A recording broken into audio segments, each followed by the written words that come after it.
ఫిబ్రవరి 28 నుంచి ఇంటర్ వార్షిక పరీక్షలు ప్రారంభం కాబోతున్న నేపథ్యంలో జై స్వరాజ్య వరల్డ్ టీవీ ఎక్స్క్లూజివ్ గా ప్రస్తుతం మనము హన్మకొండ గవర్నమెంట్ కాలేజీలో ఉన్నాము. మనతో Hanamkonda district intermediate education officer Gopalarao గారు విత్ ఇన్ 2 days లో ప్రారంభం కాబోతున్న ఈ ఎగ్జామ్ సంబంధించి మరి ప్రాంతీయ అధికారులు ఎలాంటి జాగ్రత్తలు తీసుకున్నారు, మరి వరంగల్ ఉమ్మడి జిల్లా వ్యాప్తంగా inter first year second year ఎంతమంది విద్యార్థులు అపియర్ కాబోతున్నారు, ఇటు వొకేషనల్ లో ఎంతమంది రాయబోతున్నారు, పూర్తి సమాచారాన్ని వీరి మాటల్లో అడిగి తెలుసుకుందాం. నా పేరు మాధవరావు, ఇంటర్మీడియట్ విద్యాశాఖ అధికారి వరంగల్. మా యొక్క జిల్లాలో చూసినట్టయితే 26 సెంటర్లలో ఎగ్జామ్స్ కండక్ట్ చేయడం జరుగుతుంది.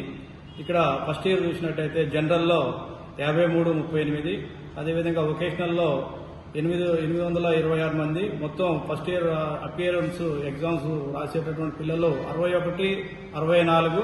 సెకండ్ ఇయర్కి వచ్చేసరికి మనకి జనరల్లో 54, 96, అదేవిధంగా వొకేషనల్ చూసినట్టయితే 960, మొత్తం టోటల్ 64, 56. అదేవిధంగా ఫస్ట్ ఇయర్ సెకండ్ ఇయర్ విద్యార్థులు అందరూ కలిసి 12,620.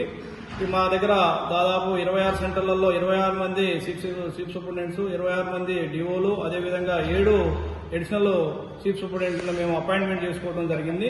ఇక్కడికి వచ్చేసరికి ఒక ఫ్లయింగ్ స్క్వాడ్, ఆ ఫ్లయింగ్ స్క్వాడ్ చూసినట్టయితే ఒక మా డిపార్ట్మెంట్ నుంచి ఒకళ్ళు, అదేవిధంగా రెవెన్యూ డిపార్ట్మెంట్ నుంచి ఒకళ్ళు, అదేవిధంగా పోలీస్ డిపార్ట్మెంట్ నుంచి ఒక టీమ్ మెంబర్ ఉంటారు. అదేవిధంగా 4 సిట్టింగ్ స్క్వాడ్ మెంబర్ని ఏర్పాటు చేయడం జరిగింది. ఇక డెక్ ఒక 2 మెంబర్లు, డెక్ మొత్తం మేము డెక్ కన్వీనర్ గాను, 2 మెంబర్లు డెక్ మెంబర్లుగా ఒక సీనియర్ మోస్ట్ ప్రిన్సిపల్, అదేవిధంగా ఒక lecturer, senior most lecturer act చేయడం జరుగుతుంది.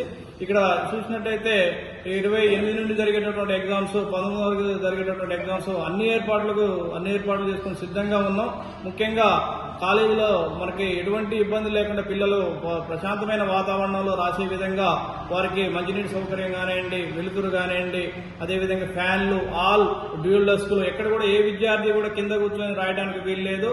ఇంకొకటి ఏంటంటే నిమిషం ఆలస్యమైనా కూడా మేము ముఖ్యంగా ఆ ఎగ్జామ్ హాల్లోకి మేము అలో చేయము. ఆర్టీసీ వాళ్ళు కూడా మేము ఆదేశాలు జారీ చేయడం జరిగింది. గౌరవ కలెక్టర్ గారు, అదేవిధంగా కమిషనర్ గారు వారి యొక్క ఆధ్వర్యంలో ప్రతిరోజు కూడా ఆర్టీసీ బస్సులు కూడా టైం టు టైము మనకి విద్యార్థులందరూ కూడా ముఖ్య సూచన ఏంటంటే విద్యార్థులు ఒక 1 hour బిఫోర్ ఎగ్జామ్ సెంటర్కి చేరుకొని ప్రశాంతంగా వారి యొక్క సెంటర్లో కూర్చున్నట్టయితే ప్రశాంతంగా ఎగ్జామ్ రాయడానికి అవకాశం ఉంది.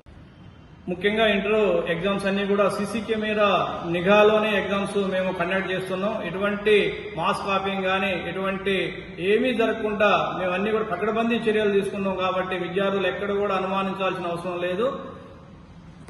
తల్లిదండ్రులకి ముఖ్య సూచన, ముఖ్య విజ్ఞప్తి, పిల్లలు ఎక్కడ కూడా ఆందోళన చెందకుండా మీ యొక్క పిల్లల్లో ప్రశాంతమైనటువంటి వాతావరణం కల్పించాం. ఎగ్జామ్ సెంటర్కి వచ్చిన తర్వాత వారిని ఎటువంటి మానసిక ఒత్తిడి లేకుండా మా దగ్గర ఉన్నటువంటి లెక్చర్లు కానివ్వండి, అదేవిధంగా చీఫ్ సూపరింటెండెంట్, డిపార్ట్మెంటల్ ఆఫీసర్ అందరూ కూడా మీ పిల్లలు ఎగ్జామ్ రాయడానికి సహకరిస్తారు. ముఖ్యంగా ఏంటంటే విద్యార్థులు ఎక్కడ కూడా మాస్ కాపింగ్ జరగకుండా మేము అన్ని కూడా పకడ్బందీ చర్యలు తీసుకున్నాం. అదేవిధంగా మానసిక ఒత్తిడి ఎటువంటిది లేకుండా ప్రశాంతమైన వాతావరణంలో ఎగ్జామ్ రాయాలని నేను ఆశిస్తున్నా.